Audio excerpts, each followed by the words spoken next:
What is your American dream? My American dream, wow. Piece of the pie. You know, definitely expanding our business, you know, corporation, you know, making it worldwide. I've experienced so many stories of immigrants coming in, and I want to see everyone have the same opportunity to achieve their dream equally, no matter what demographic background they come from. My American dream is I hope that one day we can actually live up to our pledge and have liberty and justice for everyone in America, because America is supposed to be the melting pot and the safe haven for immigrants that migrate over here. My American dream is for people and animals to come together in unity and peace, honestly. The whole idea of the American dream is that I have the ability and option to decide what I want my dream to be.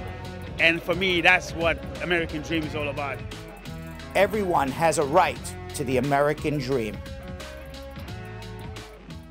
Groundhog Sam! Sam, do me a favor, please. Come here. Sam, come here. Yes, Brad? Make a copy of this file for me. I need to give it to the client. Oh, certainly. Thank you. No problem. I got you covered, Brad. Sam, here. Catch the baseball. You ready? Okay, here. No, don't drop the file and baseball. Oh, you caught the baseball, but you dropped the file. Brad, I only have 2 paws. All right. Well, I mean, I have 4. Okay, I can do this. I can make copies. I can do anything. And I certainly can do anything for Brad. Here we go. Okay. This looks like maybe, I don't know which way to put the paper. Oh. Okay, I got this. And go. Oh my God, I did it. Oh my God, it totally works. I am so smart, I just impress myself. I have a whole folder to do, not a problem.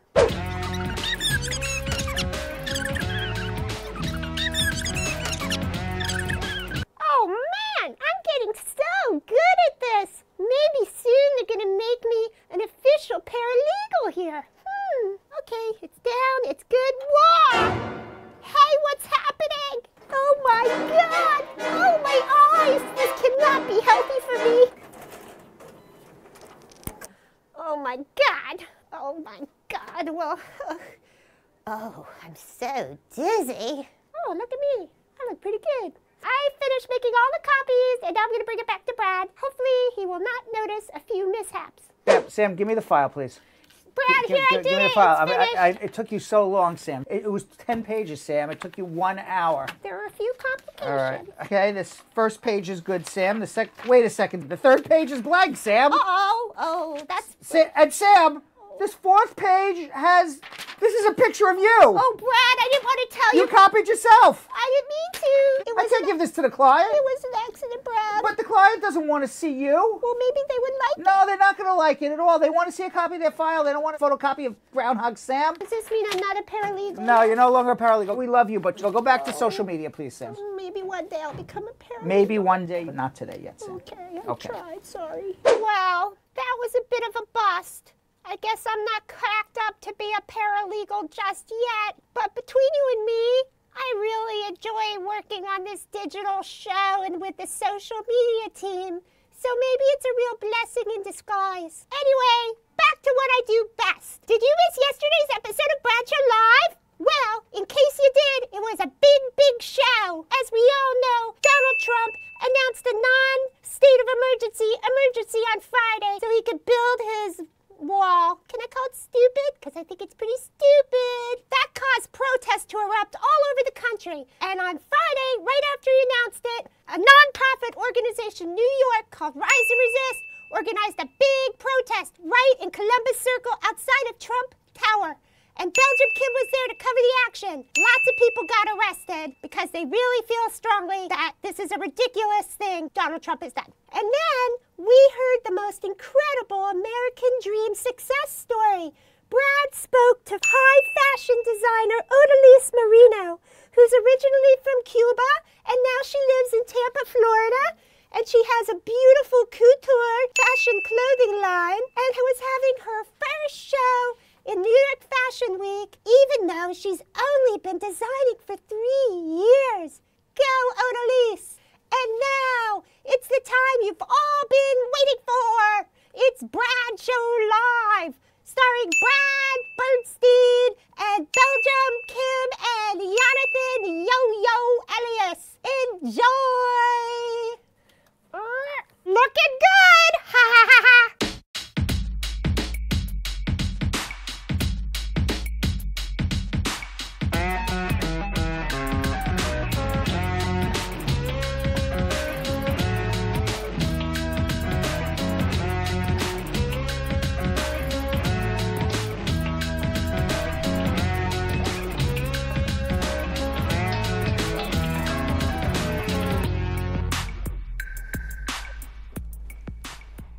Welcome, everybody. Tuesday, February 19th. We are live. It is Brad Show Live. Welcome, Belgium, Kim, Jonathan, Yo-Yo Elias. What's up? How is your guys' day today so far? Delightful. I think my day is great. Absolutely delightful. I went to the gym. Yes. I went to Starbucks. They gave me a Trenta instead of a Venti. Wow. That gets my day going. How about you, Kim? How did your day get going? Did you get a Trenta instead of a Venti? I ordered a grande. They gave me a grande. Really? Paid for every penny of coffee I got. Yeah. I didn't pay for them. I ordered a grande and I got a nada. A nada. A nada. Well, Starbucks is really... They said, I'll have a grande. You get nothing. You get nothing. Maybe You I got the get nothing. extras. Let me say hello to the squad, more importantly. Hello, squad. Dion Watson says hello. Zane Supermom Gooden, Squad Up family. Dion Watson, what's going on? Willie L. Williams, hey. Carol Anderson, the Tiger, Squad Up Rad Team, One Love. Britannia Hutchinson, coming in with the Squad Up. And Dion Watson, popping in with, hi, Willie. And Maduke, Squad Up, everybody. And Mia Montauk, Squad Up, everyone be safe out there. It's raining.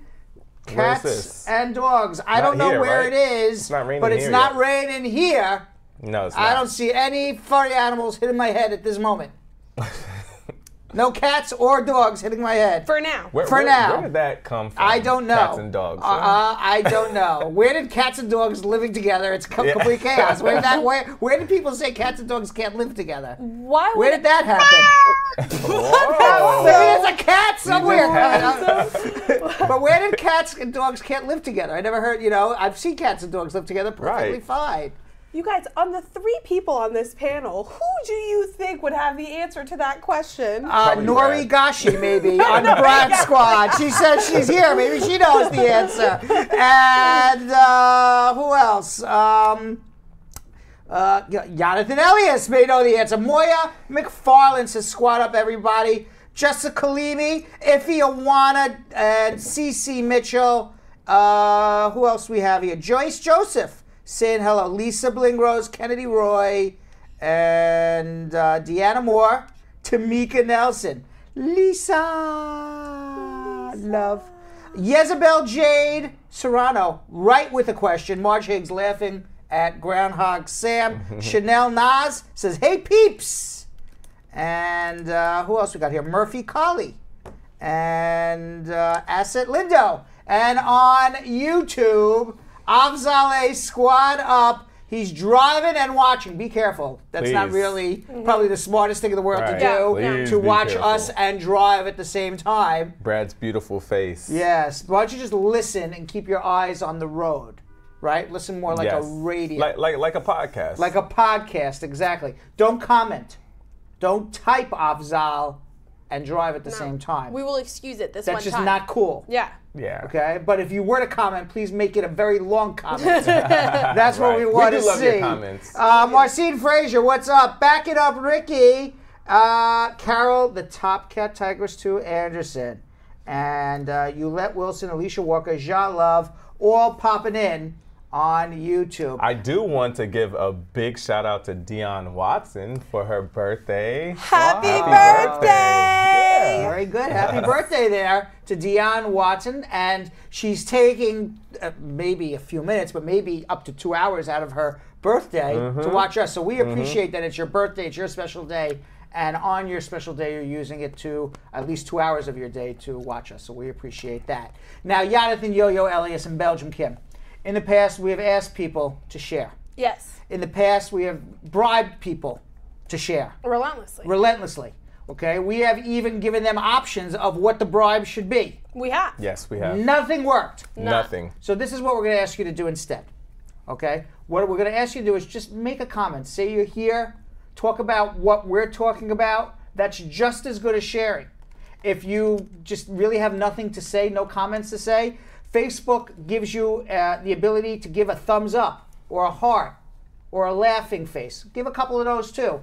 If you do feel the need to share on Facebook, share to your friends, share on your messenger to your friends on Messenger. All of those shares will be counted by Facebook, so we would appreciate that. And on YouTube, please share, copy the link, and share it on your WhatsApp or send a text message. Tell people that in a few minutes they will be getting their immigration questions answered just as well as you have been in the last year. But with that said, yeah, Belgium Kim and Jonathan Yo-Yo Elias, before we go to schmoozing, before we go to schmoozing, please tell everybody one last time, very succinctly, what I just said. All right. Okay, family, it's super easy to show your love. That is not succinct. Live. I said succinct. Take it away, man. No, leave it right there. All right, go. I had one line out, man. Go. All right. Jonathan Yo-Yo Elias, Belgium Kim. Let's try this one more time. All right. She's gonna strangle me off the air right now. I know. Tomorrow, by the way, when you see the scratch marks on my neck, Belgium Kim. Exactly. I didn't mean to be that rude. I was actually joking around, Belgium Kim. Go do your job. All right, Brad Squad, to show your love, all you've got to do is make sure that you're interacting with us. Leave comments. Tell us what you think about stories we're talking about. Give us little thumbs up, hearts, likes, sad faces when we're doing a sad story, and do it all on Facebook and on YouTube. Family, you don't have an easy job either. Jonathan, what do they do on YouTube? You guys, please, you have to copy the link and share. And when we share it, we're going to share it to your WhatsApp groups. Just make up a bunch of groups. Send it to all your friends, your family, and also never forget that if you're going to share your Facebook page, if you're going to share the actual Facebook page, share it to an inbox, the private message. It's just like sharing it to another person's page, but click on private message. Cool. And with that, Jonathan and Belgium Kim, let's do something that we like to call schmoozing with Brad.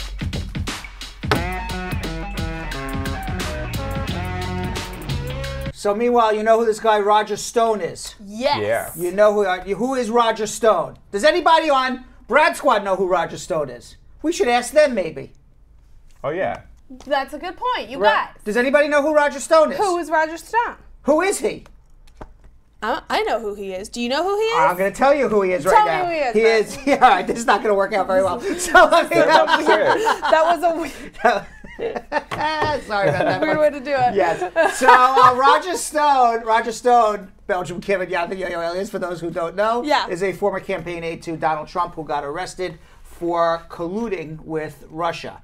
Yes. And he has now gotten in trouble by the Judge Jackson, who has admonished him and asked him to come into court and ask why on Instagram yesterday he put a picture of this judge who was presiding over his criminal case with the crosshairs of a gun.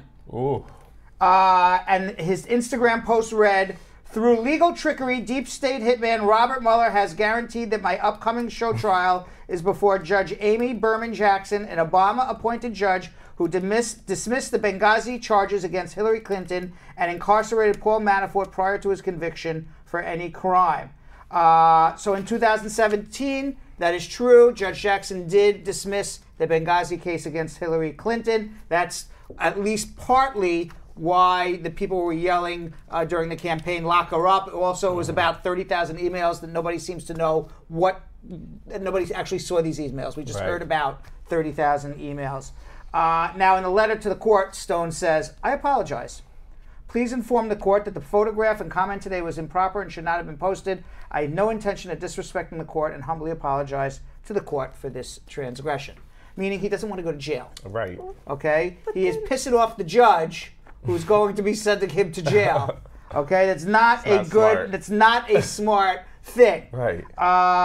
The judge in an electronic filing, Judge Berman, after seeing this Instagram post, made an electronic filing demanding that defendant be ordered to show cause at a hearing to be held on Thursday, February 21st, 2019. Meanwhile, if you remember, Sarah Palin put up crosshairs, and Gabby Giffords, the congresswoman, got shot. That was several years ago. This is serious. This is actually serious stuff. Meanwhile, 16 U.S. states, including California, State of New York, and the District of Columbia, where the White House is, has sued over the emergency declaration to build the wall. California Attorney General Xavier Becerra said in a statement, "Today on President's Day, we take President Trump to court to block his misuse of presidential power. We're suing President Trump to stop him from unilaterally robbing taxpayer funds lawfully set aside by Congress for the people of our states." Now, the biggest issue that all these states are going to have is to say, why are you bringing a lawsuit against New York? Why are you bringing a lawsuit against a wall in Texas? Right. California, they're not building a wall in California. The wall is being built in Texas or New Mexico. That has nothing to do with you. And California, and that's going to be their biggest hurdle, is what's called having standing, having the right that the issue affects you. Okay, that's what standing is. So it could be tossed out for standing. If it doesn't get tossed out, the Ninth Circuit's going to overturn it. And it'll go up to the Supreme Court. But the biggest part's going to be their standing to actually bring it. Because Texas, where the wall's being built, did not bring a lawsuit.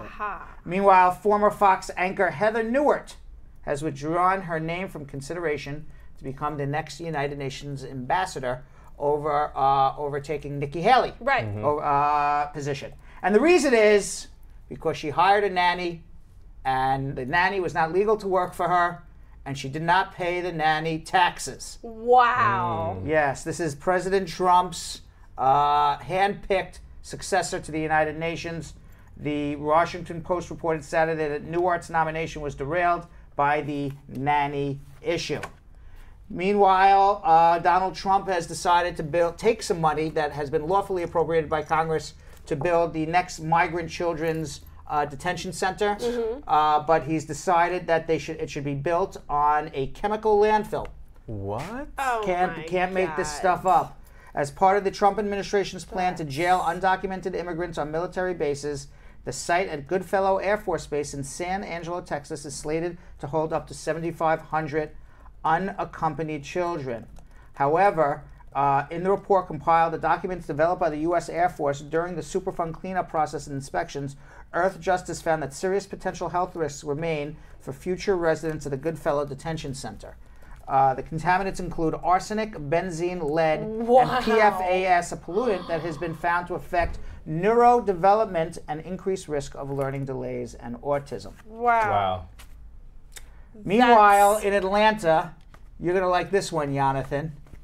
T.I. is explaining why he's buying back his old neighborhood. You know about this? Yes, I do. You want to explain? No, you can go ahead. Okay, you have facts. Okay, I do have facts. I've read. Yeah. Okay. So he's on a mission. Okay. In 2017, T.I., the rapper, he started a real estate company called Buy Back the Block, and considering what he's accomplished already, the name couldn't be any more fitting. In a recent interview, T.I. said that he's spending over $2 million out of his pocket to buy land that is surrounding Mercedes-Benz Stadium where the Atlanta Falcons play. Wow.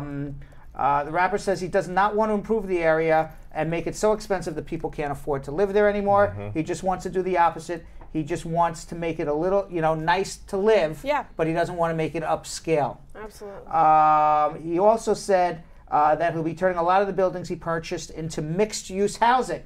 And it's possible that 2 of the properties will be ready for the close of 2019. One building will have over 100 units. Wow, that's awesome. So that's a good thing by T.I. there, right? Fantastic. That is. Yeah, that's so fantastic. Meanwhile, we talked about a little earlier, I think a week or two ago, that the Roma actor was denied his U.S. visitor's visa Yes. twice. Yes. Mexican actor Jorge Antonio Guerrero, who plays Furman.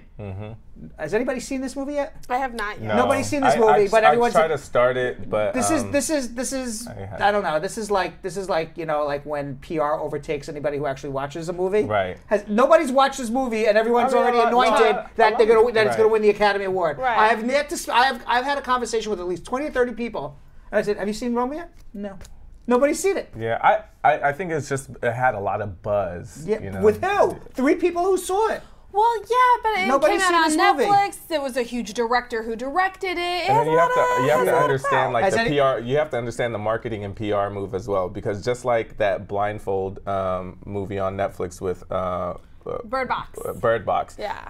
We found out that Netflix paid so many huge influencing Instagram Right. accounts To to do do it. it, So I right. feel like it's the same thing with Roma. You know, I'm curious if anybody in the squad actually saw the movie to tell us whether or not it was actually good. Yeah, did you 'Cause see it? Did you like 'cause it? All we see is like the PR that it's anybody good. watch Roma? I don't know. I didn't see it yet. Meanwhile, this guy Jorge Antonio Guerrero, he applied for a visa 3 times. 2 times, I said 3 Yes. times, and was denied. But finally, Netflix got involved, and I remember you said that the owner of Netflix or something like that needs to had contact the head consular officer at the Yeah, U.S. yeah, Embassy, yeah. which is apparently they watch our show, and although Yeah, they're exactly what they're you- not picking us up for any new TV seasons yet, they do watch our show. They took my advice, So they did? They did it, yeah, And they got him. and they got him. That's amazing. So he will be here for the what's it called? The Academy Awards. The Academy I was Awards, about to yeah. call it the Congrats Emmys, but to it's him. not No, the Emmys. the Oscars. Yes, even though Netflix you watch on television.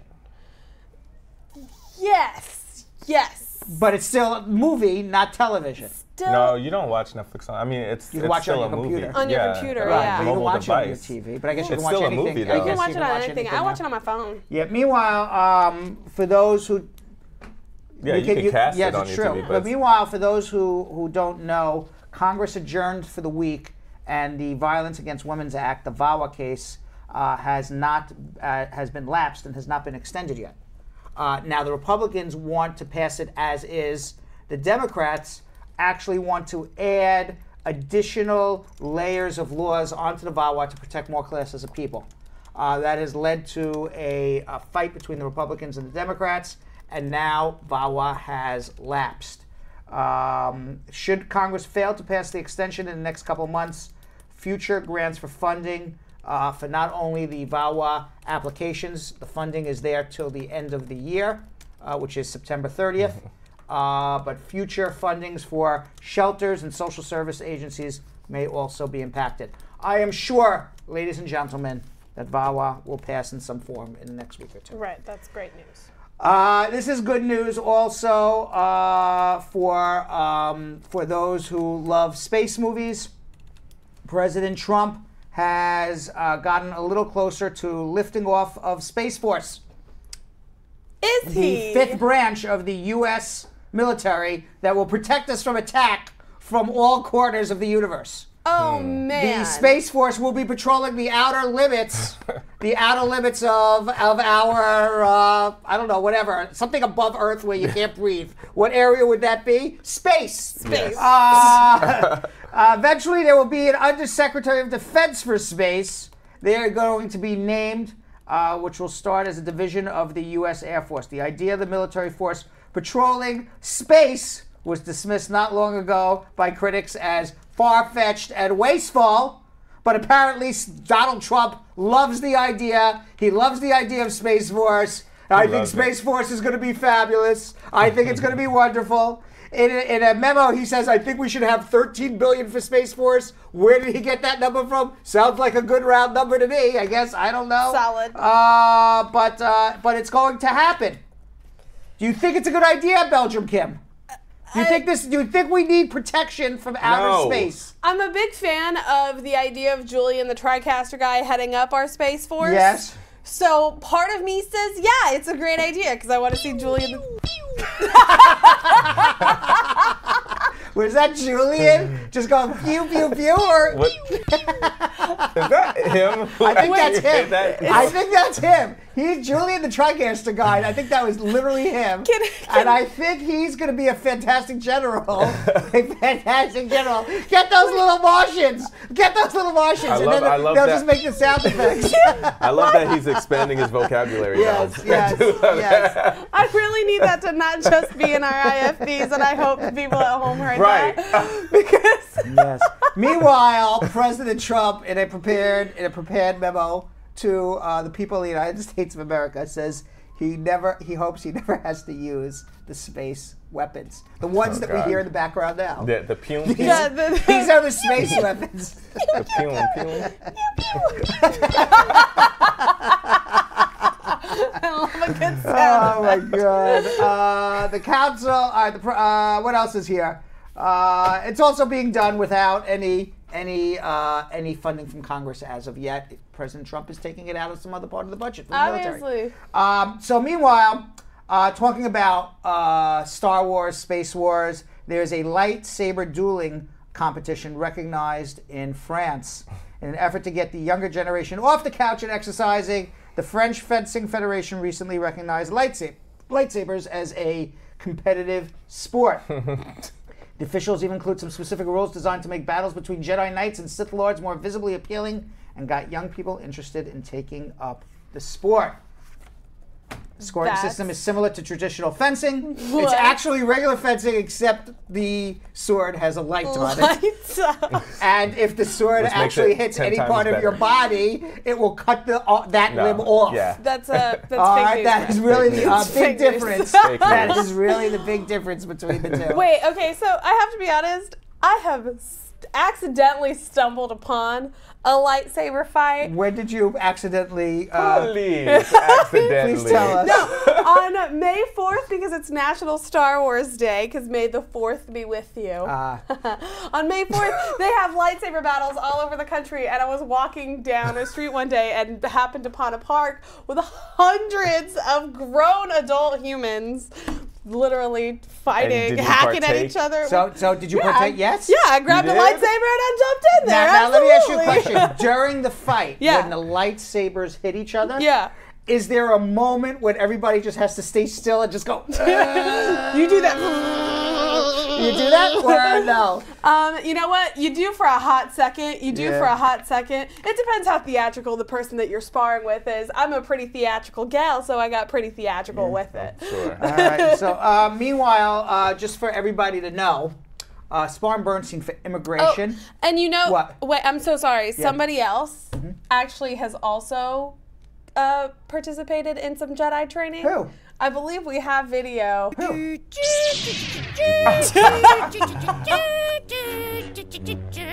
I am one with the Force. Take that! What? Take that! I am your worst nightmare. I am Luke Skywalker. Take that! What did I just watch there? That would be Groundhog That was Sam. just absurd, Groundhog Sam. He's a crazy groundhog. Meanwhile, I just want to announce that, at Spar and Bernstein, we go around the country to almost any county to represent people. But we have one county now that we will no longer be going to represent somebody. It's Rogers County, Oklahoma. Okay. If you need a lawyer in Rogers County, Oklahoma, we will no longer be going. Why? Because on Monday, February 4th, the Rogers County Courthouse was closed down because a lawyer who showed up with bed bugs falling off of his clothing and contaminated the whole court, all the people in the court, the plaintiffs, the defendants, the lawyers, everybody had bed bugs in Rogers County Courthouse. Oh, look at that. No. The head of security for the Rogers County Courthouse, Mike Clark, told reporters that the lawyer was acting very nonchalant about the situation. What? He says, I don't even think he cared. The unidentified lawyer even shook his bedbug-infested jacket over the files of one of the prosecutors and said, this is how we practice law in Rogers County. That was fake news. He didn't say that. But it's hard to imagine someone doesn't know. You know that some bedbugs are crawling all over them, certainly in abundance. Maybe he really wanted to clear out the courthouse to defend his client. That's disgusting. That is disgusting.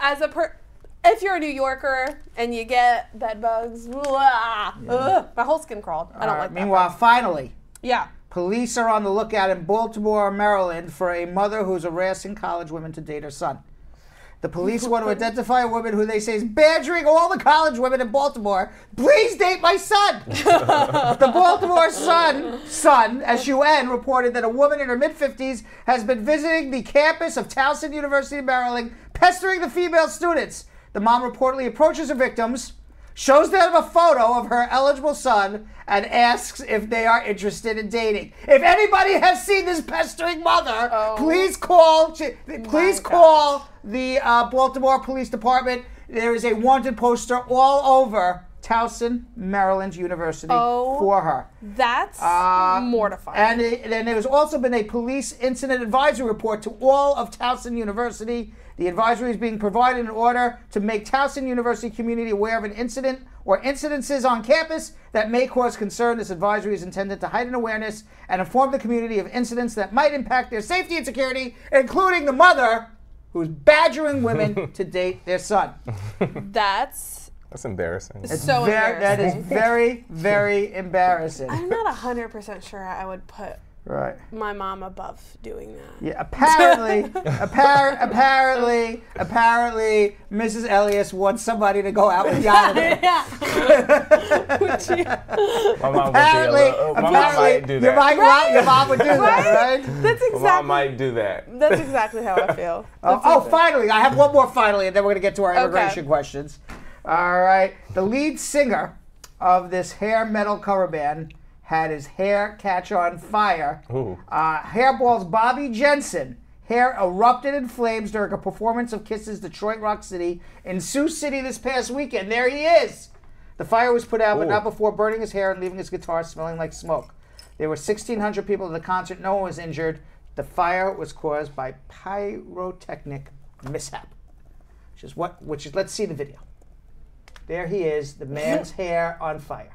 He didn't even know, and he continues to play. Man, that is rock star. Is that rock star? Going. That is rock star. Are you kidding me? That is rock star. That's how I'm going. That's my 2019 vibes right there. All right, so with that, your hair burned? With that, ladies and gentlemen, to not care. Jonathan Yo-Yo Ellis, Belgium Kim, while I stretch my hamstrings and some other muscles in my body. Yeah. Okay. Just other muscles. That's weird. Why is that weird? I gotta stretch. I gotta stand up. Stretch away. My back, my shoulder. Perfect. I'm gonna stretch. Stretch. Okay. While I do that, please tell everybody what they can do to help us help them. All right, everybody. You already know we love for you guys to share, but if you're going to share, let's start sharing into a private message. So send it to people's groups. Like, you can actually make groups in your inboxes, so send it to these people individually as well.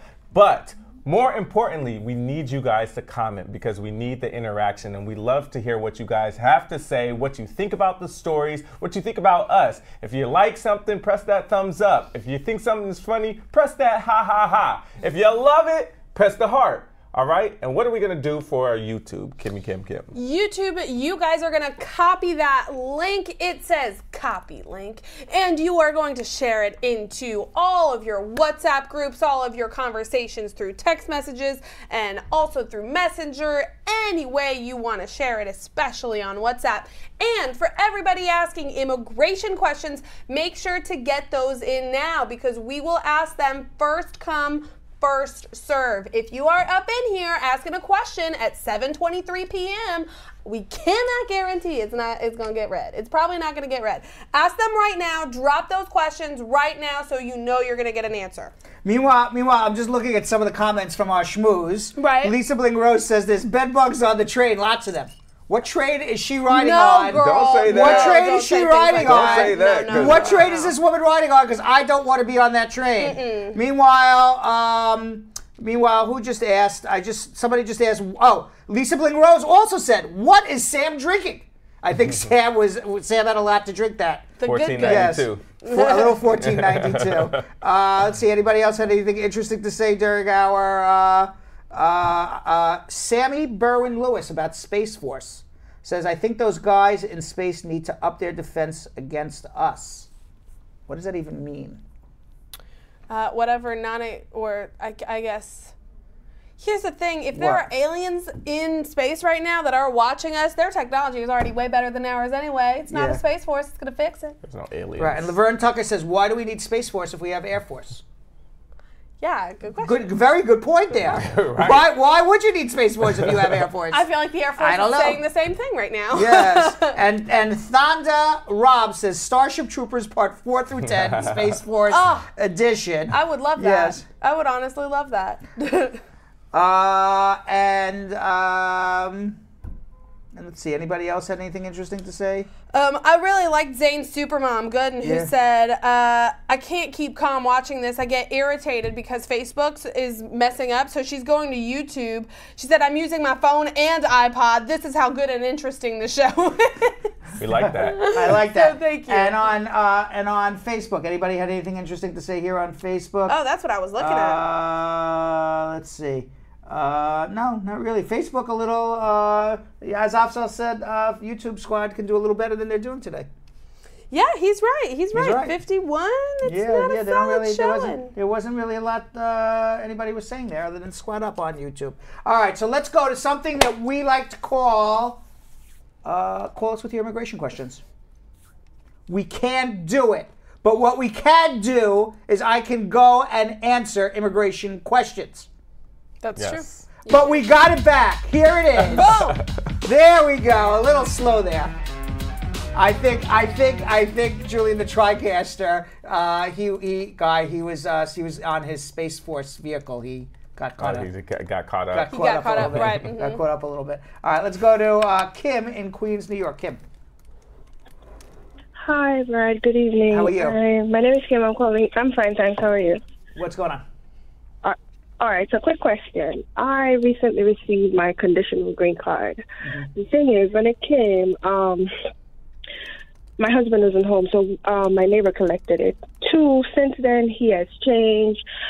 He's sending threats. He wants me to take out a loan. He's carrying on, and the threats are becoming more and more serious every day. It's like if I don't, especially now because it's filing tax time. Leave him.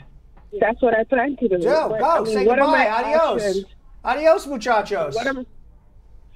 Adio, as they say in Italian. Is that what they say in Italian? No, ciao. Ciao. Ciao in Italian. Ciao. Ciao. Whatever it is. So goodbye. What would be my options from there? You leave him, take all the documentation to prove that you and him live together in a bona fide marriage up until the day you left him. You start a divorce, and at the end of the 2 years, you file an application to remove the conditions of your permanent residence on the I-751 on your own. You prove it was a real marriage, and you are divorced, and you get a green card. Okay, so I don't have to go through like filing abuse or anything like that. I could just do it that way. Based on a divorce, correct. Okay, no problem. Okay. And would I need to come to you moving forward, or you don't need? Nobody needs to do anything. There are no shoulds in life. I would prefer you come to me because if you come to me, I think I'll do a good job for you. So hold on 1 second. I think. All right. It's my new theory. What? There are no shoulds in life. No. No shoulds. No shoulds. No shoulds. No shoulds. I think people should start to live by this motto. I like the motto. You think they should start to live Start by? to live by, yeah. There are no shoulds. That nothing should happen. You prefer things to happen, but nothing should happen. Right. You know? Because people, right? Because people so you're saying nothing, nobody owes you anything, basically, or they don't owe you anything? No, maybe somebody owes you something, but why would you expect anybody to owe you anything? Don't take it for granted. Don't take anything for granted. You shouldn't expect anything from anybody. All right. You would believe you would you loan if I loan you $20, okay, I prefer you pay me back. But should you pay me back? Yeah. I mean, some people would say yes, but. I think should is a very. I mean, you should if you say that you will pay me back. Yeah, but then but if you say should and you don't pay me back, what's going to happen? We're going to get into a fight. Yeah. That right? Yeah. Damn right. And I'm gonna get my money. Damn right. You prefer you pay me back, then you don't get so angry. There's should in my vocabulary. If I give you money, you should pay me back. There are no shoulds in life, Jonathan. There are no shoulds in life. All right. Jade in Marysville, Washington. Jade. Hello. What's going on? I am a J1 visa. Yes. and I consult 3 lawyers, but then they said they cannot adjust my visa since my visa is already expired. What is it that you're trying to do? Are you trying to remove the 2-year home residence requirement? I don't want to go back because it's too scary. All right. So Jade, hold on one second. I think you're going to need a consultation because you have a 2-year home residence requirement on the J visa. Yes. Okay, so that's your problem. You can't change to anything unless you get the 2-year home residence requirement removed. So hold on one second, okay? Let's see if we can help you. Let's go to Alex in North Fork, Virginia. Hi, how you doing? How are you, Alex? All right, I'm doing all right. Okay. What's going on? My mom, she just, had her interview today, so everything was good, so her visa, she was accepted. So, because I'm a United States citizen, but I got a brother. That's my point. So, what is your advice? So, my mom, she gonna come over here as a green card holder. When your mom comes over as a green card holder, she can turn around and file for your brother. That's the advice. So that's the fastest way, right? That's the fastest way, correct. Okay, so and he's gonna be. He's gonna finish 21 in June. Oh, well, so how long is it gonna be? About 7-8 years, because he's gonna be over 21. Oh, okay. Yeah, nothing all you right. can do about Thank it. you so much. All right. All right. Hold on. Let's go to Elaine in New York. Elaine. Hello, Hi, good Elaine. evening. How are you? I'm good. What's I'm going happy on? to speak with you. Thank you. Yes. I have a friend in the state here. He's a family friend. Her husband is a family friend to us. He used to come to Jamaica when he's small, so he know my mom. So the friendship goes on. But she met in an accident. She fell and hit her head. Oh, gosh. Quite a few times. So she did like 5-6 operations on her head, Oh, my God. on her brain. When did this happen? So, I think she used to drink. Oh, she was drunk? Yeah, I think she drinks a lot. Right. And, I used to talk to her about it, but she didn't hear. So but anyway. what is the question? The question is, being as she knows me and she's a little irate at that time with other people, we get along very good. So I used to come and spend like 3 months with her and stuff like that.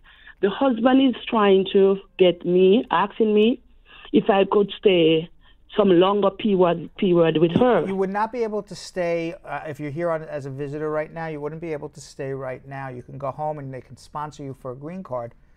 It's take about 18 months as a caregiver. And you would wait home 18 months and you'd come up with a green card, but there's no work visa for the caregiver.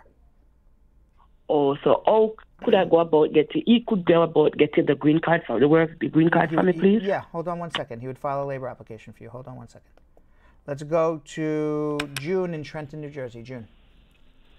Hi, Brad. Good night. Hi, how are you, June? I'm good. I'm a green card holder, and I have a 24-year-old son in Jamaica that have epilepsy. He's staying with my 90-years-old grandmother. How fast can I go towards to get him in the United States? How did you get your green card, June? My son. All right, so you would have to turn around and file for him now, but he may turn 21. It's going to take a long time. That's going to be the problem. No, he's 24. Oh, he's 24. Okay, so that's even worse. He's 24 years old. He's going to wait about 7 years if you file for him. Wow. Yeah, but start the process now. It's better late than never. Okay, Brad. Right. Thanks a lot. All right, thank you. Let's go to Sam in West Orange, New Jersey. Sam. Hello? Hi, Sam. Hey, Brad. What's up? All right, great show as usual. I'm a U.S. citizen. My wife has been here for more than 90 days, and I want to file for her. What form do I fill out? I-45, I-130, I-130A, I-864, I-765, I-131. Oh, shit, Brad. I wish I was that good. But if you watch on YouTube, you can rewind it and play it back 10 times, live. Are you watching on YouTube? How much do I? Oh yeah, your program is on YouTube. But could you just repeat the forms one more time? Yeah, do it one more time now. I-485, I-130, I-130A, I-765, I-864, I-131. Okay. How much do I send in with all these forms? $1,760.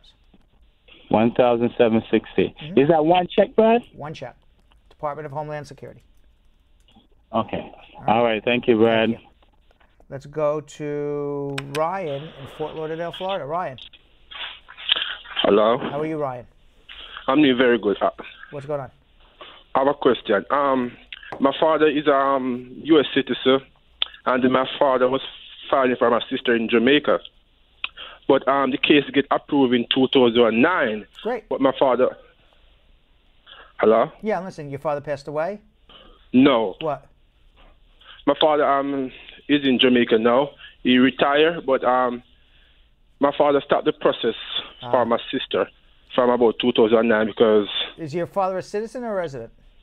Citizen. Well, he can still continue, even though he's living in Jamaica. Yes, but he come and go. Yeah, he can still retire. continue. He can continue. Okay. All right. Tell him. Hold on. You can make the appointment. Hold on. You need to speak to us. Let's go to Lisa in Pensacola, Florida. Lisa. Hi. Hi, Lisa.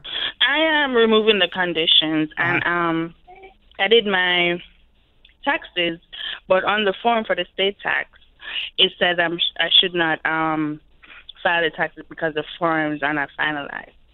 Because I live in Florida and I work in Pensacola, Alabama. What do you mean you shouldn't pay the taxes because they're not formalized? I don't understand. No, I did the taxes. The federal went through, but for the state taxes, they're saying the form, I guess they're updating the form. I don't know. The form is not finalized. I don't know anything about Florida state taxes to give you advice on what to do. You need to go speak to... I just want to know if it's okay to... I know you say you don't know anything about it, but I just want to know if I can file it because the state of Alabama said I can go... File your taxes. The state said I can go ahead and send it off, even though it says, don't mail them off. But who says don't mail it off? The form. Which form? There's a water... A tax form? The tax form, oh, yes. I don't. You're asking me a tax. I don't even do my own taxes, so I couldn't tell you how to do yours. But we have a very good tax attorney here. So hold on, she'll give you a free consultation. Hold on. Hold on, before you go. For the bank statements, because I'm removing the conditions. Do I need to send month by month? Or yes, month by month. Every one you have. Okay. All right. Thanks. All right, hold on one second. All right. Belgium Kim and Jonathan Yo-Yo Elias. Yeah. Christine Bennett. Yeah. Says the tax money starts and breaks up the relationships. She did say that. Yes, and you know what? She's absolutely right. Yeah. And let's see. Anybody else with anything interesting? Carol was floored by the fact that person was 90 years old. Who was 90 years old? That one woman that called. She was talking about the... she was 90? Yeah. Which one was 90? Or it said that the person that had filed for them was 90 years old, and they were like, 90 years old? I didn't hear anybody was 90 years old. Really? Well, that's what that's what Lisa Bling Rose heard. Okay, I didn't hear 90 years old. I heard that too, actually. Yeah. I heard. Okay, anything else? I did not see. That's it. Nobody else really had any comments about it. Not too much. Nobody had any comments. We got a whole lot of questions rolling in, though, which Yes, I'm appreciative of. Keep those coming, y'all. And Shauna K. Pert says she heard that they're trying to make VAWA a permanent law rather than a 3-year law. Probably correct. That would make sense. Right, because if they keep having to do this every year. Every 3 years doesn't make sense. All right, with that said, we got to go to something we like to call social media check-in. All right. Hey. No, the 90-year-old wasn't taking care of her son, Cece Mitchell. The son was taking care of the 90-year-old woman. Oh, man, I totally understood that the woman was taking care of her son as well. Why would a 90-year-old woman take care of a 24-year-old son? That's exactly what I was wondering. Jill says because the son had epilepsy. I didn't even hear that part. Oh, that Goodness gracious. We obviously did not. I didn't hear that We part. did not get all of that. We didn't get all of that. I didn't even get all of that. No. All right. All right. All right. So, social media check. Yes. All right. Our first one is Lumu says, hello, the processing time is the same as for a green card holder, correct? So we're both from Congolese, and we're married last June in South Africa. And her husband filed for the I-130 last July. That is not correct. Not Processing correct. time for permanent residence is longer than citizens. Okay, and we have another one from Arginati. Hi, all right. Special immigrant juvenile I-360 case denied. Now sent an appeal. Just want to know the chances and how long it takes to process it. It depends what it was denied for. Do I know what the decision is? No. I haven't have any idea why it was denied, and I don't know what the chances are. Okay. All right, we have another one from Renata Levy. How long after becoming a U.S. citizen can you start filing process for your spouse? The next day. The next day. All right. Chris White. I got married to my wife in 2017, got my conditional green card, but things between us are not working out. We're not happy. She's thinking about a divorce. Is there a way I can get my conditions removed without her? To file to remove the conditions in October. Yes. Get the divorce. She's doing you a favor, and prove that you're divorced and you're in a real marriage.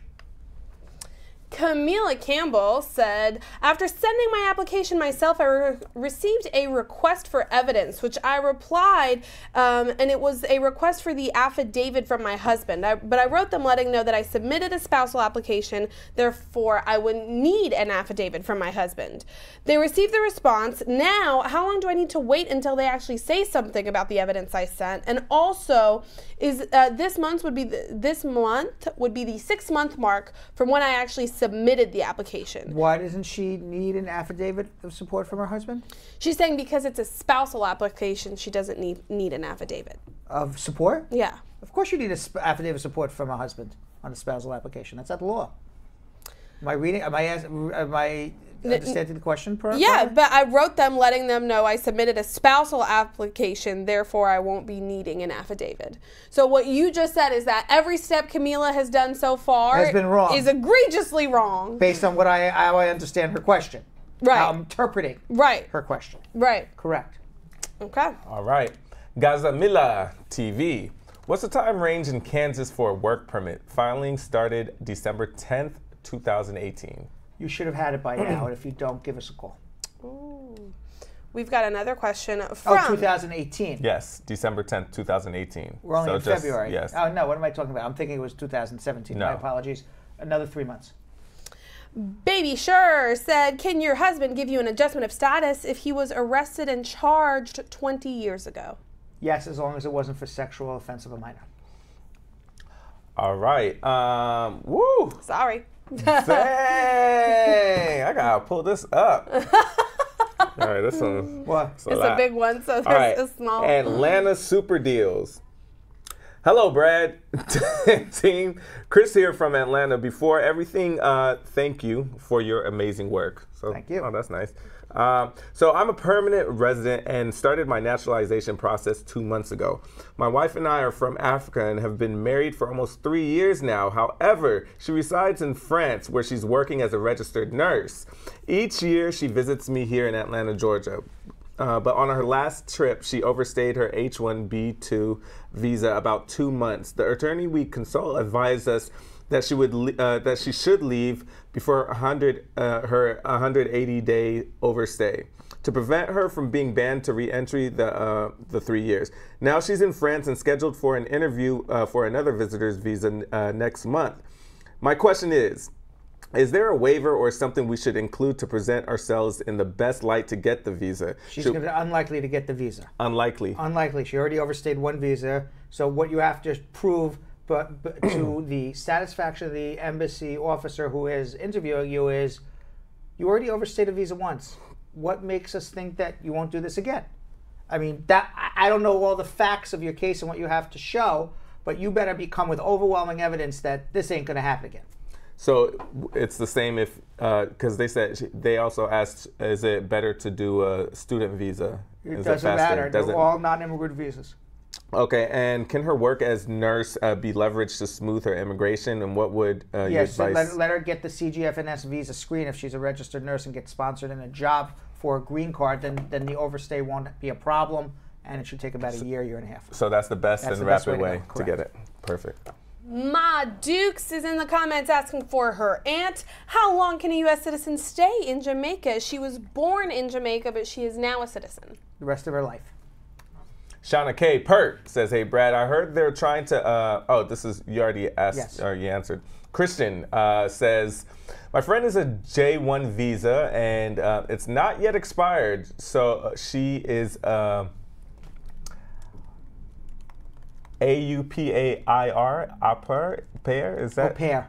Au pair. She's an au pair. Oh, okay, what's that? That's the, like a She's like a a nanny. fancy nanny. Oh, It's a fancy. fancy What's the nanny. difference between a nanny and au pair? It's just au pair sounds Au pair fancy. is Right, there Upper it is. East Side. Upper East Side. Upper East Side is au pair. Okay, yeah. Everywhere else is nanny. Right. Yeah. So she's an au pair, and her host mom threatened her.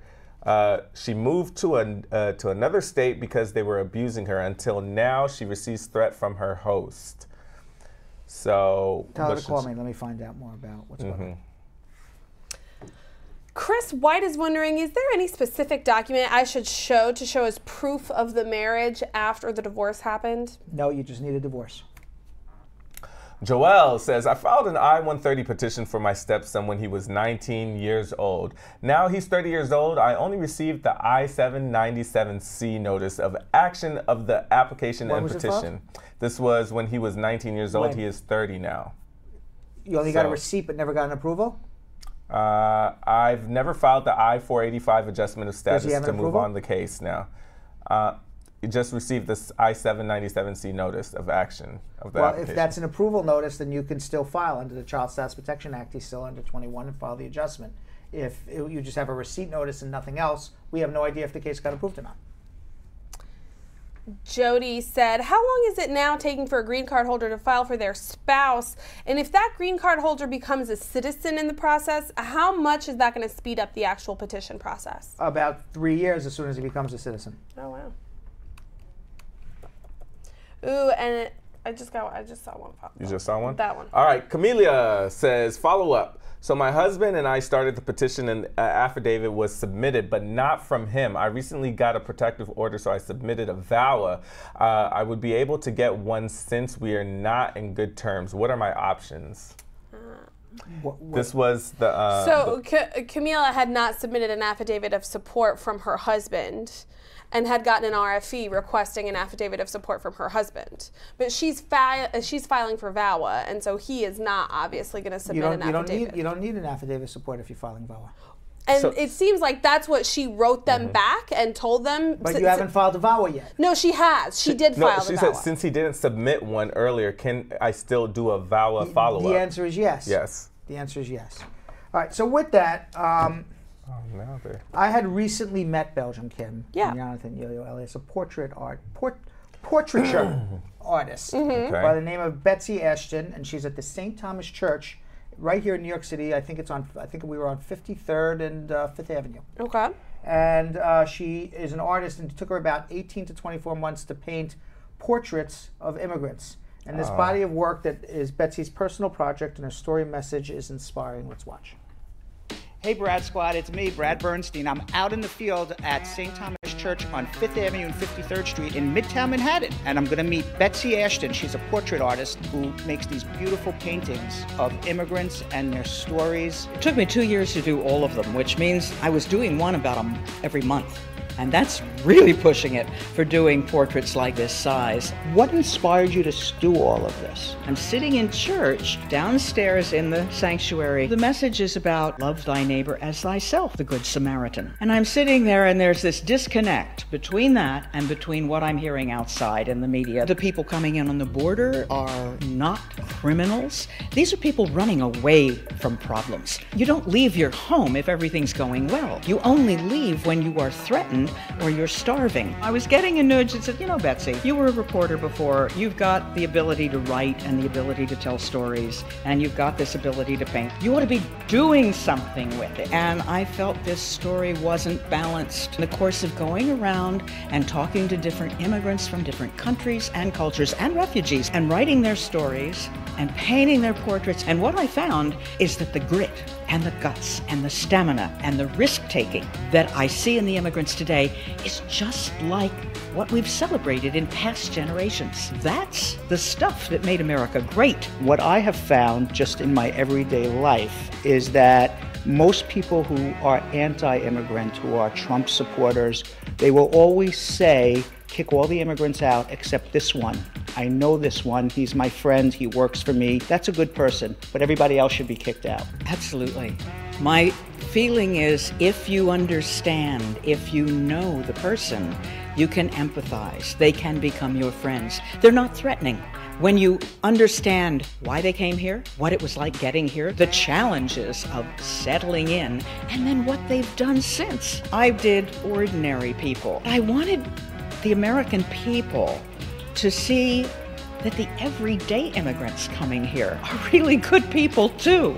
They may not be celebrated, you don't know them, but get to know them. Edelson Rigo, you know him as Eddie. What interested you in painting his portrait and telling his story? He's a wonderful chef. He came to this country from Sao Paulo, Brazil. His parents were Italian immigrants to Brazil, and they had a couple little pizza parlors there. And he said the crime was so bad. After the 8th bloody robbery, they retired and went off into the safer countryside. But he was a young man. He needed to work, and he liked to cook, and he liked the big city.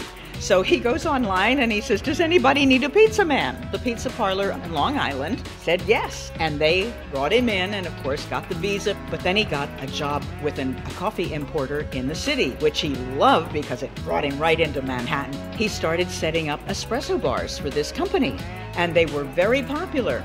Unfortunately, the company didn't survive the Great Recession. But one of the customers who had been there with Eddie said, come to my building and please, start up an espresso bar for me. He is charming. He's a great chef. He's a delightful human being. He's now a very proud citizen. Here he's talking about New York being safe. You can live here. You don't have people coming with guns at you all the time, as he did in Brazil. Now standing here in front of Maria Salome, she looks to be very, very proud of the position she's in today, in a very happy place in her life. Her story is the one that brings tears to most people's eyes, but she has a reason to be proud and a reason to be happy. The time that I met her, she was undocumented. Maria Salome is from Guatemala. Her husband abandoned her with their 5 children, ages 3 to 16. She went out to get a job. As a laundress, she didn't make enough money to feed them. She said, my children were malnourished. She was told that she could either become a prostitute or she could leave the country. Those were the only 2 ways that she could possibly support her children. She did hire a coyote, one of these people, to transport her up through Mexico, cross the Rio Grande at night, and then they walked 2 days and 2 nights. 2 o'clock in the morning, they got to a road. They were picked up by a bus, and she eventually made it to New York City. She will not talk about the journey. I know from talking to other women, Mexican women, they expect to get raped. They pack their contraceptivos. But she did get here, and she got into a community of Guatemalans where the men were working in construction. And the owner said, I need somebody to clean the grid out. And he said, we know somebody. And she did a magnificent job and was immediately hired to be the housekeeper. She was there 4 years. They loved her.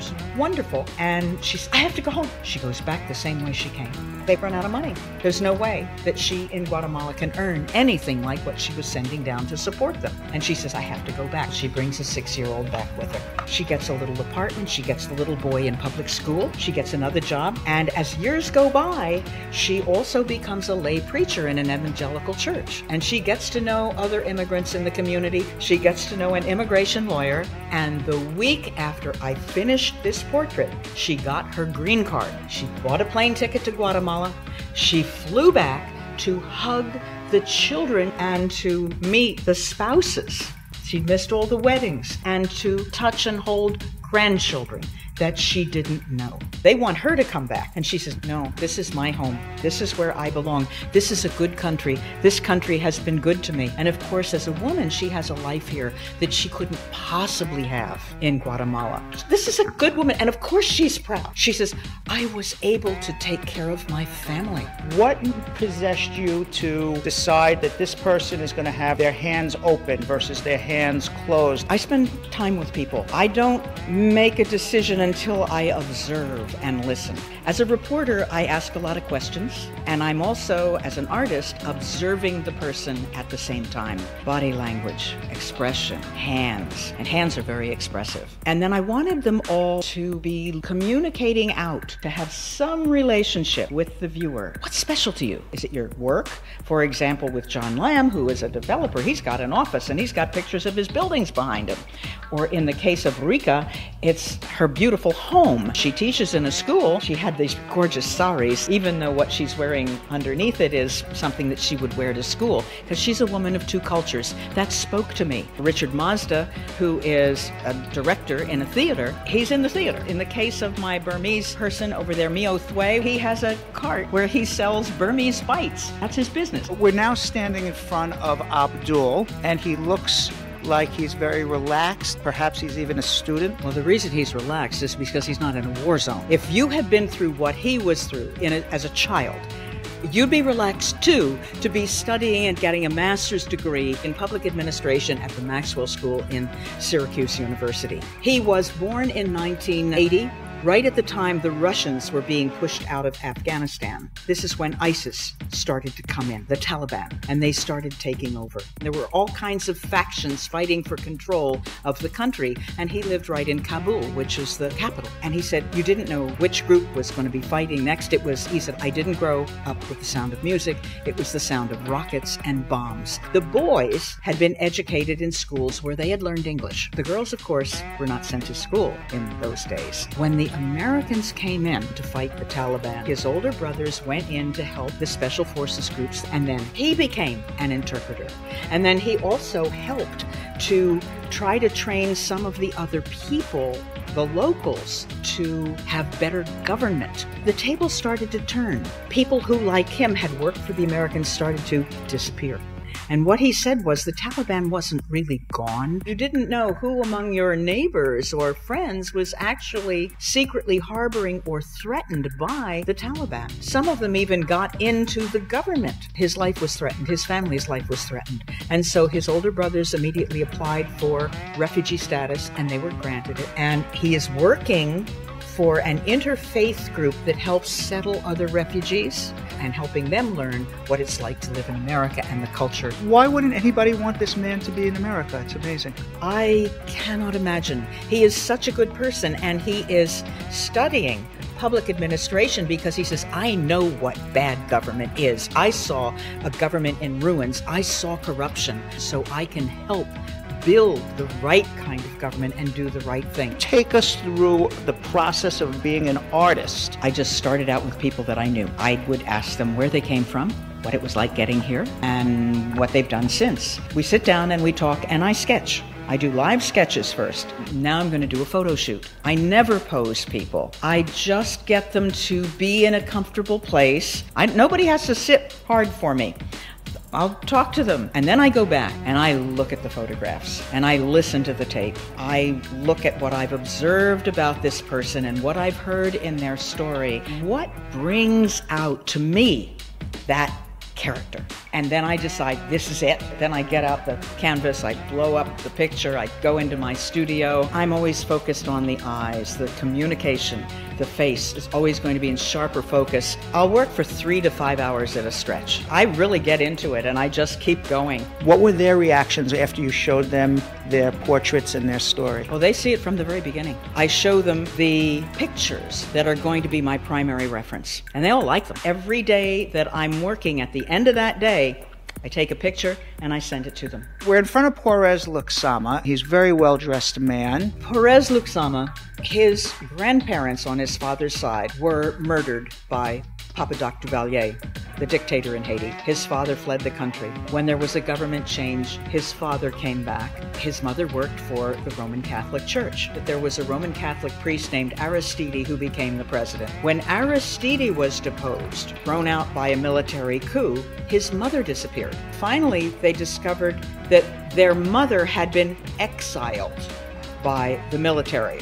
She luckily managed to get to Brooklyn. She had some family here, and she was granted refugee status. Finally, she got back in touch with the father, the children, convinced the father to bring the children up, all granted refugee status. He got into a Brooklyn school that was kind of tough. He only spoke French and Creole, so he got beaten up. They said, oh, they called me stupid and everything. We weren't stupid, we just didn't know English. But he also, as he got bigger, was a strapping, good soccer player. That helped him to assimilate better. It always is with boys, with sports.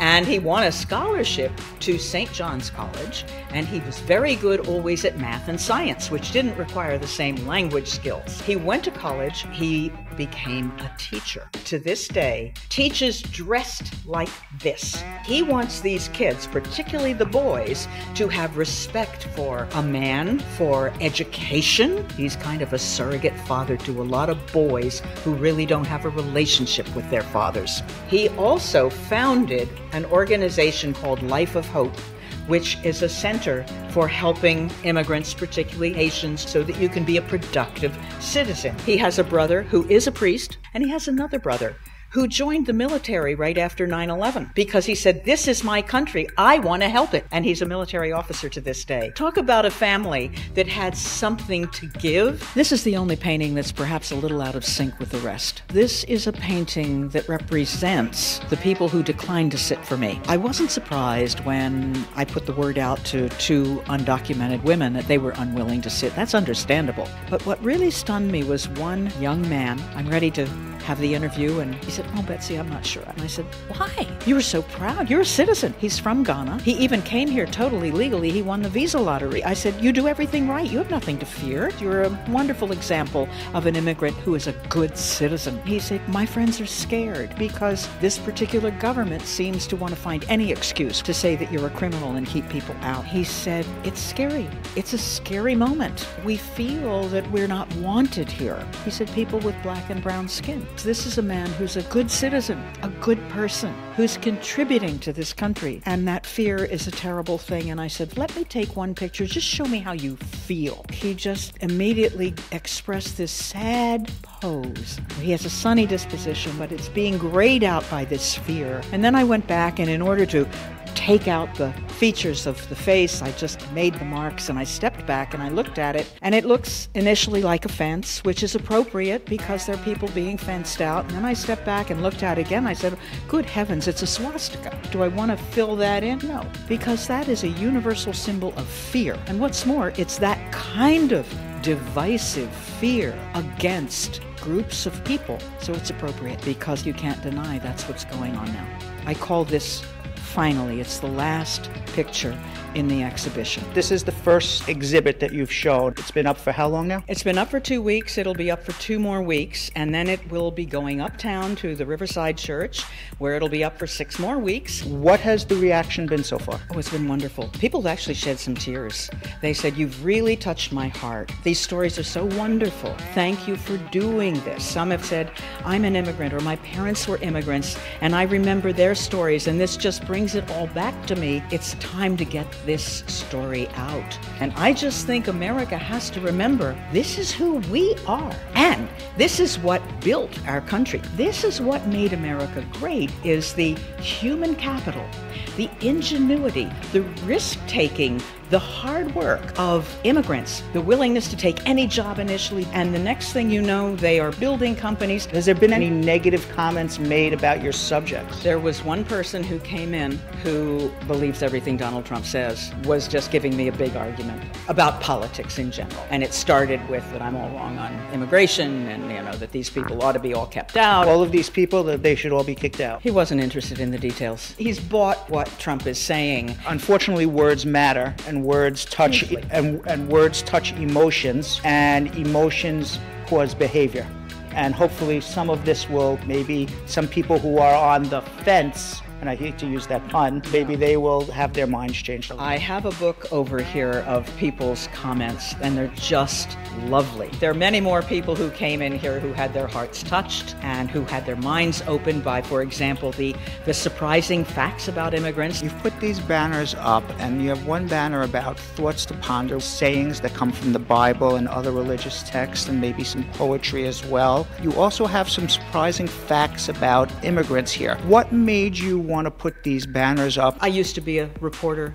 I deal in facts. The information on this banner comes from New American Economy, which is a nonpartisan research group studying the economic impact of immigrants on cities and towns. There are 3.1 million immigrant entrepreneurs in the U.S. They start businesses at a much greater rate than the average people who were born here. 9 out of 10 cities in the United States that accepted the most refugees per capita saw their crime rates decrease dramatically. What does that say about immigrants who are coming here? They are not causing crime. They are stabilizing those areas. That's the facts. If you think about it, and you're an immigrant and you're going to make a perilous journey across multiple countries, try to cross the border from Mexico, and leave your family behind to come to America, you're coming to make a better life. Why would you come here to go kill and maim and rape? You don't need to make the trip over here to do it. Look, they're running away from crime. Correct. They're Correct. not coming here to create Correct. it. They're coming here to give their children a better life. 43% of the 500 largest companies in America were started by immigrants or the children of immigrants. 1 in 4 of our doctors in the U.S., as well as 1 in 4 home health aides, are immigrants. The woman who's taking care of your elderly parents is probably an immigrant. You have a lot of thoughts to ponder, from Pope Francis to the Archbishop of New York. You have Martin Luther King, quotes about what Jesus said. What really speaks to you and says it all succinctly? Pope Francis. When we turn our gaze to immigrants and refugees, we discover that they do not arrive empty-handed. They bring their courage, their skills, their energy and aspirations, as well as the treasures of their own cultures, and in this way, they enrich the lives of the nations that receive them. What is this country but a country of immigrants who have enriched America? What it means to you, the term the American dream? I've achieved the American dream, which is to do something meaningful and to put it out there and to have good people come and be moved by what I'm doing. Betsy, wonderful. This is wonderful. You're wonderful, and thank you for coming on our show. Thank you. I'm delighted. All right, and by the way, Betsy's collection is now being shown at the Riverside Church in Harlem. In Harlem, that's yes, right. it is. All right, that's so we have my area. Yeah, did you like that? It was beautiful work. That was Gorgeous. Love those stories. Yeah. And the people were a big fan too. Beverly Thompson said Betsy's a beautiful soul. Gotta awesome. agree. Yes, I agree too. And I have to admit, I love seeing Brad out in the streets. I was in the streets. I was in the church. Out in the streets, meaning man You on the know, streets, like man out on the there street. doing something. The way that you tell us, you send us out on the street. Right. All right, so we have some late stragglers of social media questions. We're going to get through them quickly. Yes. Let's go. Okay. And if you guys have any right now, please post them right now so we can get to your immigration questions. We're going to start off with Dominic Carter. My friend got his permanent residency last year. Does he have to travel? Does he have to travel with his family first time traveling overseas, or just traveling overseas, period? Is it a must or not? No, you can travel by yourself. It's fine. Mel Burns said, "Hey Brad, what's the processing time for an I-601 waiver?" About a year. Mia says, if a child is going to be 21 this year, his father is not a citizen filed this year, how long would the child in Jamaica have to wait? 7 years. Chica DBS said, my question is, I've been married to my wife since 2014, so I had my conditional green card, which is already expired, and I've put in for my 10-year, which I went for my fingerprint, and they gave me a 1-year wait, which is now just ended. I went again, and they gave me another year wait. Can I go for my citizenship? My worry is it's not that it's going to stop my 10-year green card. No, you can do both at the same time. All right, Sherry Williams says, my husband just filed in January for me and my 2 kids in the Caribbean. Would my kids get their green card at the same time as me? If he filed I-130 separately for each of them and you, yes. Rosie Ann said, I've got my I-45 pending. Can I travel? And also, when I go to my interview and they put it on hold there, is there any stamp they could give me to be safer with my advanced parole? I've got as an I-45 still to be scheduled. Your advanced parole is safe enough. You're not going to get any special stamp that's going to give you any more safety than having the I-131, which is fine. All right, Akila says, hey, Brad, I got my work permit and social security number through Asylum. Please, I want to ask, can I file for tax returns or for myself and my children? Thank you. And good job. Yes, you can, and thank you very much. We've got a question from Melrose who said, how long should you wait on USCIS to get a receipt? About 2 or 3 weeks. Dominic Carter has a follow-up. In times like these with all that's going on, should permanent residents need to be worried traveling abroad and getting harassed when you're coming back into the country? Yes. Oof. Scary. Rococo Chocolate said, my friend applied for U.S. citizenship last year in April, and until today he's gotten no interviews, just emails saying that the case is under review. About how much longer is he going to have to wait for his citizenship interview? How long has it been? He filed about a year ago, last April. It could be 12 to 24 months. Oof, okay. So I'm going to have to, disclaimer, I'm going to have to put this together. All right, so Monir says, hello, mister. Hope you're doing well. I am, thank you very much. Nice. My name is Monir from Morocco, and I'm married with a lady from the USA since 2011. She visited me in 2010, and we agreed on our marriage at 2011. She stays with me for about 2 months now, and she's taken the papers with her other than for application or file, and then the embassy replied to them at 2013 in March. They did the interview here at Casablanca, but do you know what happened? Why the lady denied, or the embassy denied them? He wants to know why the embassy denied this marriage case. Yes. After you read all of that. Yeah. Oh, shoot. Why did the embassy deny, what's his name, Munir? Munir's green card. I can't read this. Let's see. It says, Munir, concentrate and ask again. We're not gonna ask that question. I have no idea. You gotta call us and we'll find out. We gotta call the embassy. I have no idea why. Usually it's because they don't believe it's a real marriage. Oh. Jody Lewis said, how much longer for a petition with a May 2016 priority date for an unmarried child over 21 filed for by a green card holder? 16, about 4 more years. Okay. Camille says, can you tell me any information on the visa bulletin for unmarried kids over 21 for filing by a Guyanese mother? They're up to August 1st, 2012. Laddie Sweetheart said, can I use the outdated I-130 form still? No, you cannot use outdated forms. No, you cannot. Cannot use outdated. Rococo Chocolate says, how long do you have to wait on your citizenship interview? 12 to 24 months. And Pauline, for our last question, said, do you have to submit an affidavit of support in the initial documents when petitioning for a family member? Depends on the family member. If you're filing an adjustment, yes. If the answer, you're not filing for an adjustment, no. That's all we got. All right, ladies and gentlemen, it's a short show today on Brad Show Live. We got through all our quick questions. There are no questions online. There's no more social media questions for the day. We've done our piece in the church. We've done our schmooze. We've asked everybody to make comments and share. We said hello to the squad. And now there's one last thing to do. Comments of the day.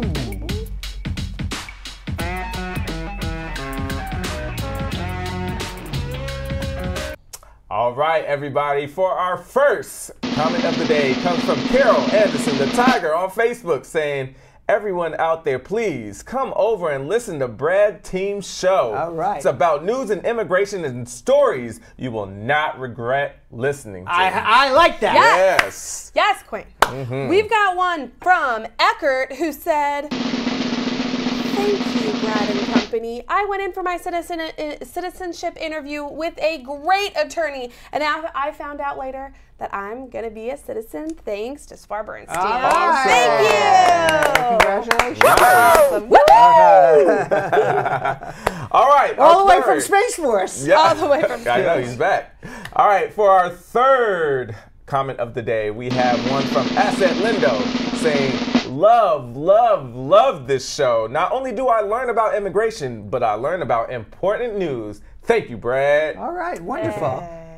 And our final comment is from Christine Bennett, who said, the Brad Show Live is the best evening school. Thank you, Brad, Yo-Yo, Kim, and the rest of the undercover staff. I love that. Who said that, by the way? Christine Bennett. Christine Bennett, thank you very much. Lots of undercover staff. And we mentioned this yesterday. The best way to get on comments of the day, just butter us up. Compliment Just butter us the up. hell Butter out us of up, us. right? We love to get butted up, right? Yes. All right, and with that, we'll see you all tomorrow. Thanks for watching.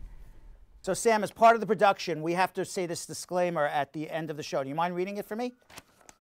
Okay, but you know, Brad, I have to do everything around here. It's bad enough I've got to remember everything that happened on the episode from the previous day. Forget it. I'll do it. The proceeding was information only and not specific legal advice. Consult an attorney about your individual situation. Prior successful results do not guarantee a similar outcome in the future. To make an appointment with the Spar and Bernstein law firm located at 225 Broadway in New York City, call 1-800-529-5465. That's 1-800-529-5465. Easy to remember, 1-800-LAW-LINK. That's 1-800-LAWLINK. Once again, make a call to 1-800-529-5465. And of course, link up with the law offices of Spar and Bernstein, located at 225 Broadway on the 5th floor. If I were you out there, make the call, make the link, make the connection, make it Spar and Bernstein. 1-800-LAWLINK. That's 1-800-529-5465. And now, conveniently located in Hartford, Connecticut on 1 Congress Street. Visit us in Connecticut or in New York at 225 Broadway. That's 1-800-529-5465. 1-800-LAW-LINK. 1-800-529-5465.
What are you doing?